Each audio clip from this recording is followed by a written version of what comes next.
I'm going to pull on two threads that you Yep. mentioned.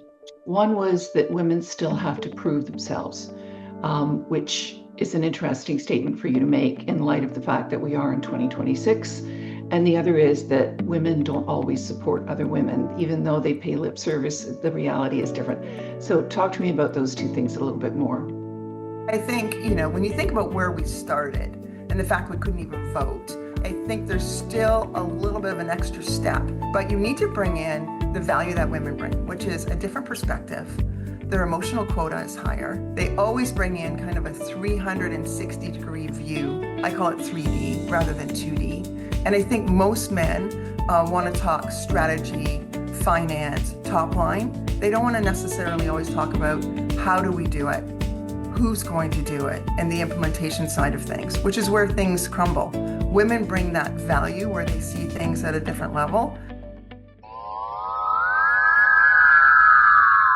Jane, you are a woman.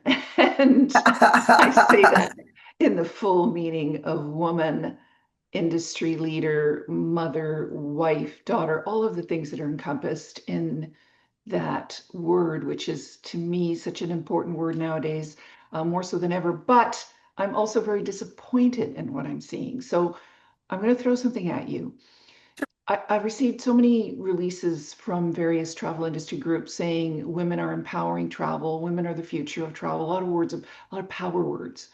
But then if you look at the numbers, 54% of the workforce is made up of women, 33% are on boards. And if you look at the travel industry, it's even lower. 85% or so are women, even less are on boards. And that discrepancy concerns me because I don't see the growth over the last, say, decade, which we all thought, okay, it's changing, it's changing.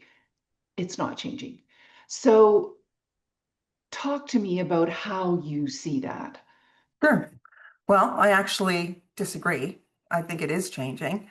And having been in the industry for 38 years in travel, you can reference, history, right? So, first of all, I'm super proud to be a woman.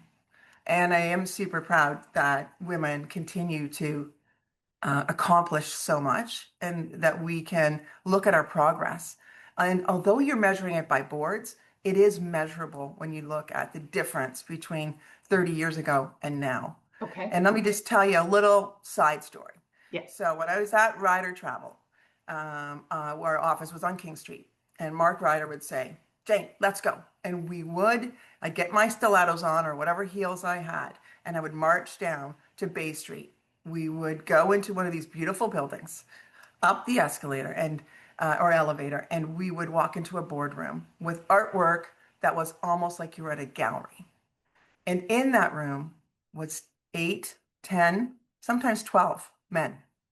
And the only woman you saw that whole meeting was the lady that was coming to take your tea and coffee order. I can't tell you how many times that was my experience. Right. And, I dress the part. I'm a tall stature, so it helps because, men look at you a little bit differently when you're the same size as them, which is true.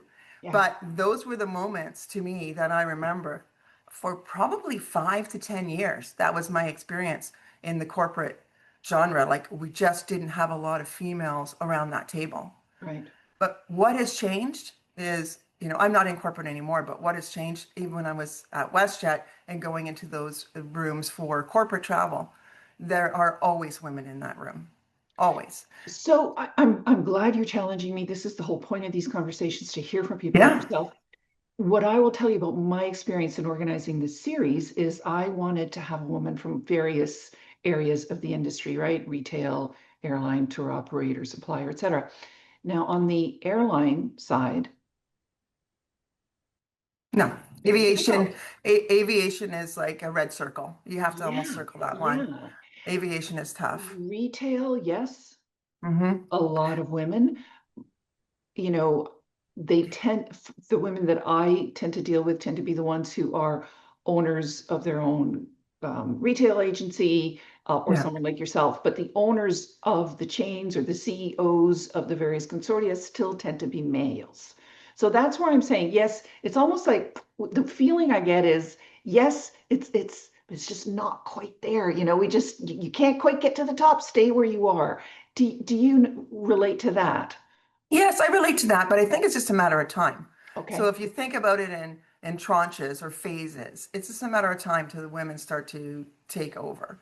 What I think is a little bit different is young people are, in some cases, better educated, but what they're not is better networked. And I think this has to be an area that the young coming into any industry, they need to focus on their network. They need to focus on who's their trusted advisors within their realm of work and how do they create those right connections. COVID definitely didn't help us with everybody being at home, and now everybody likes to be home. And I think, that is going to maybe slow down some of the female progression because you need to be seen, you need to show value, you need to show up in a meeting that you didn't even know was going to happen and create that value because you're ready, because you've done Right. the work, right? You can prove that you've got valuable information to exchange. And I And think this is something that females really need to think about as they move through the various levels in an organization or in And an it's industry. a great point. Of course, we're not running into people as much as we used to. Definitely, No. you cannot have a huge network when you're young because you haven't had the time to build that network. But then back at you, why would that argument not apply to males? Well, because males always give each other the shadow of doubt, I What do would you say. mean? They believe that that male in front of them is ready for the job, that they've earned the right, and I feel like women still need to prove it. So there's less time to prove it when you're not in front of people or you're not interacting with them on a regular basis, right? So you can be ready for a meeting, but again, the Zoom meetings don't necessarily, the Teams meetings, they don't necessarily have the same connection points. And so I think that is something that we need to think about. Women in general, I would say, like other women, but they don't always move other women forward.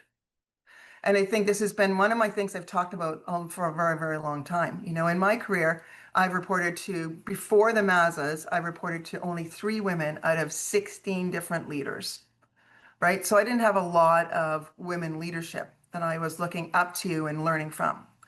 But in my position now, I have a lot of influence on who I'm hiring, why I'm hiring that skill set, and what their career path is.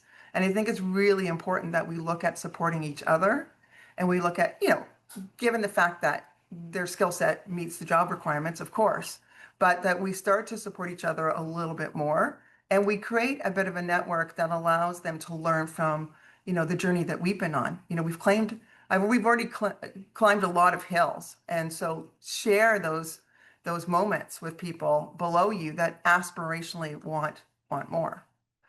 And I think right now you look at population and the fact that in major cities, it just came out last week, that we're not seeing the population grow, from people having children. And I think they also have to figure out, women have to figure out today, how do you balance the two? How do you find that right solution so you feel like you can have a family and be a successful mom and partner and also have a career? And there's a lot of room there where people have done it before you that they can share and mentor and, cultivate that right dynamic so you can still be successful in both areas. I'm going to pull on two threads that you Yep. mentioned. One was that women still have to prove themselves, which is an interesting statement for you to make in light of the fact that we are in 2026. And the other is that women don't always support other women, even though they pay lip service, the reality is different. So, talk to me about those two things a little bit more. I think, when you think about where we started and the fact we couldn't even vote and all those things were real in my lifetime. Like it's crazy, right?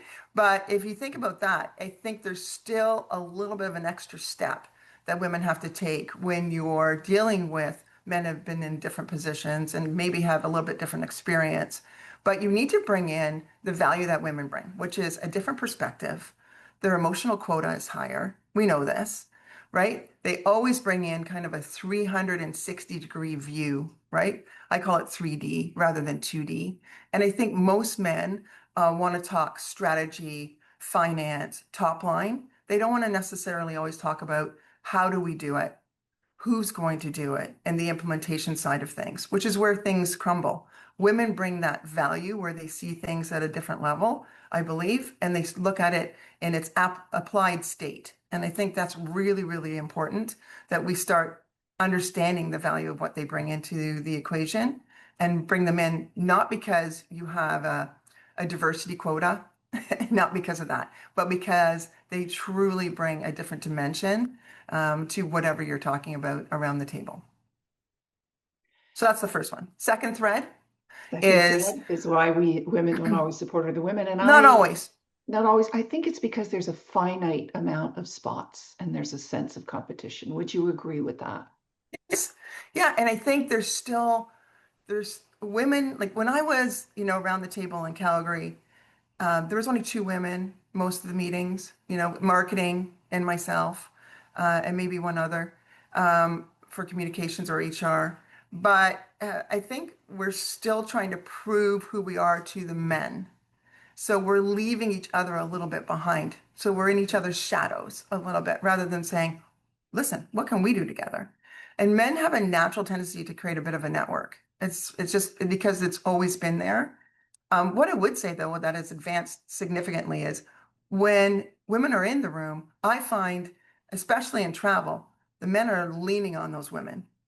They've proven themselves. They're leaning on them to add additional value, to add, context and insights that they may not have thought of. So it's not like they're quiet around the table. Those men are saying, "What do you have to say? What do you have to add?" They really want that interaction because they're there already. They can see it, they feel it, and the value of it. I got So yours when you said that, Jane. I did. yeah, That it's the really men are changed. leaning on the women. Yes. Yes, it's the industries where you have mostly men and you have the one woman.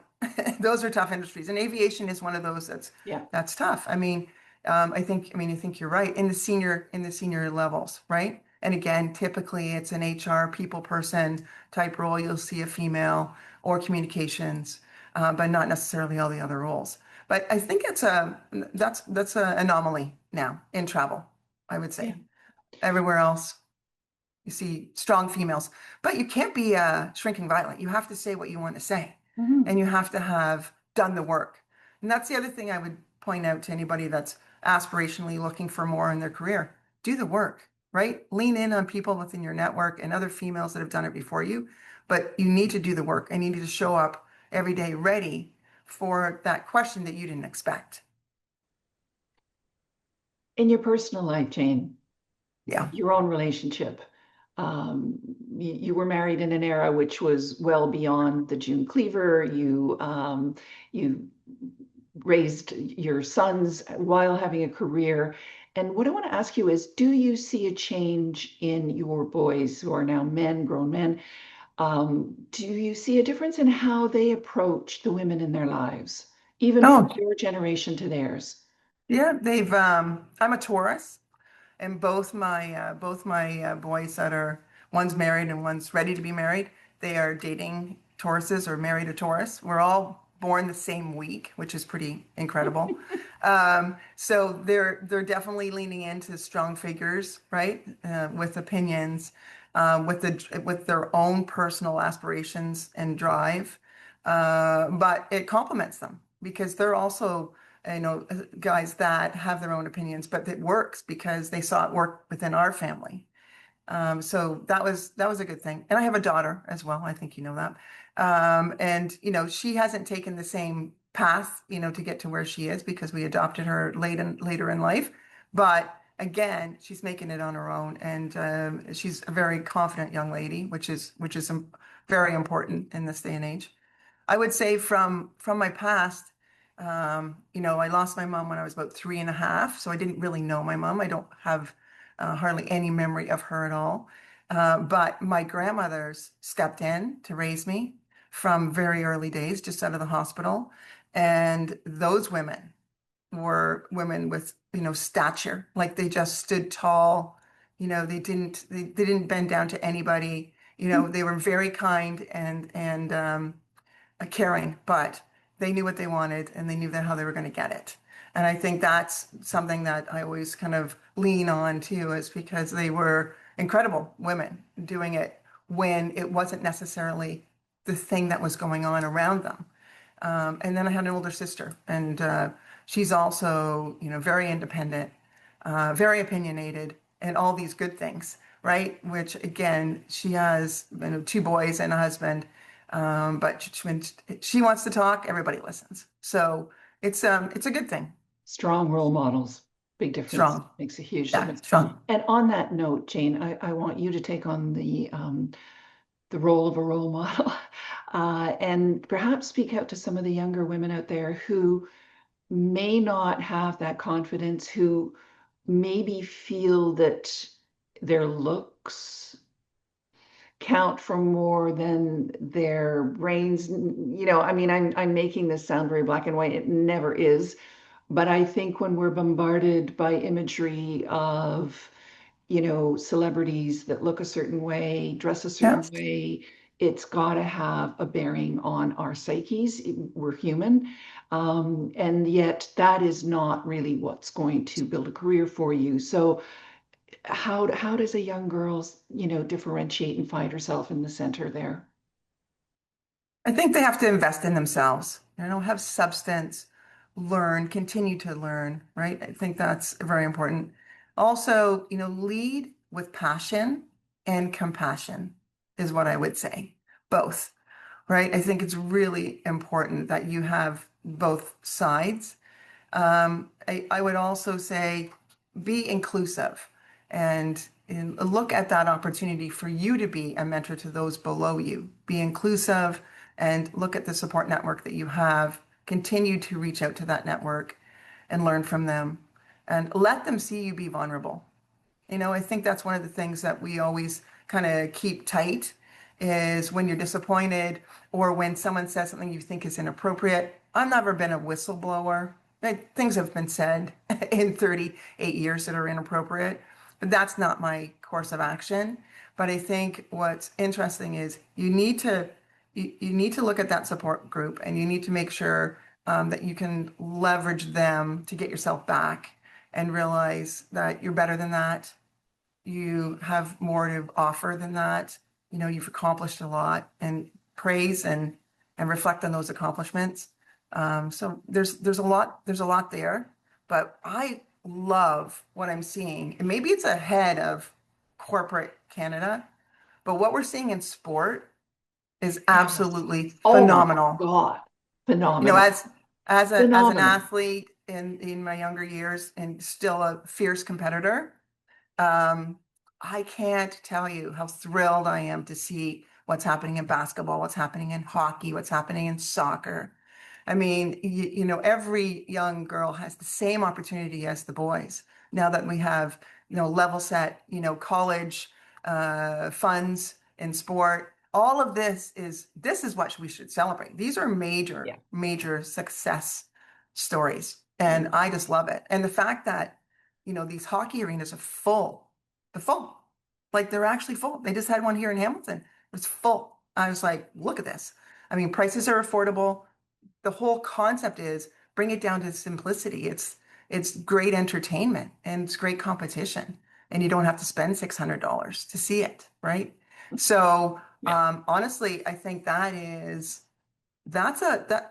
a platform where we can leap from because what they've done to build it, and a lot of the individuals that are at the head of those organizations are females, as they should be. Yeah. So well said. Lady Jane, I thank you for your Welcome. wisdom, for your wise words, for who you are. And I love this was an absolutely fabulous conversation. Thank you. Oh, you're welcome, and thanks for inviting me. And women are the best. See you later. Thanks, Nita. Cheers.